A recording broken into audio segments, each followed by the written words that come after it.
প্রজন্ম যারা আছেন তারা স্বাধীনতা সম্বন্ধে একটু ভালো করে জ্ঞান অর্জন করেন, একটু মনোযোগ দিয়ে দেখেন যে অরিজিনাল সত্যিকারের স্বাধীন বাংলাদেশ বিজয়ের মাধ্যমে যে পাইছি আমরা, সেটা কি আজও সুসম্মত আছে কিনা।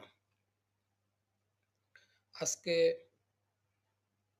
যেভাবে আমাদের এই বিজয় উদযাপন করার কথা ছিল, যেভাবে আমরা এই বিজয়কে উদযাপন করার কথা, সেইভাবে আমরা পারি নাই। জাতির শ্রেষ্ঠ সন্তান যারা 1971 সালে নিজের প্রাণ দিয়ে এই দেশ স্বাধীন করেছেন, তাদেরকে আমরা সসম্মান এবং আগের সেই সুসম্মান যেভাবে তারা কষ্ট করে যেভাবে এই যে দেশকে স্বাধীন করেছে, সেই সম্মান আমরা দিতে পারি নাই। দুঃখের বিষয়, আজকে স্বাধীনতার বিরোধের শক্তিরা আজকে বলে তারা স্বাধীন বাংলাদেশের ধারক বাহক। এটা কেমন প্রজন্ম!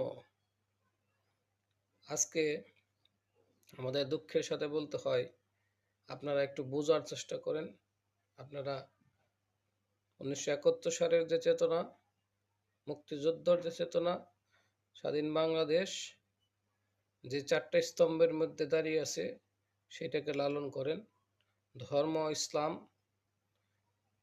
আমাদের, আমরা পালন করব মদিনার সনদে, এবং বিভিন্ন ধর্মের মানুষ তার তার ধর্মীয় অধিকার, রাষ্ট্রীয় অধিকার থেকে করবে। আমাদের কোনো সমস্যা নেই, সমস্যা থাকার কথা নয়। জয় আমাদের হবে ইনশাল্লাহ।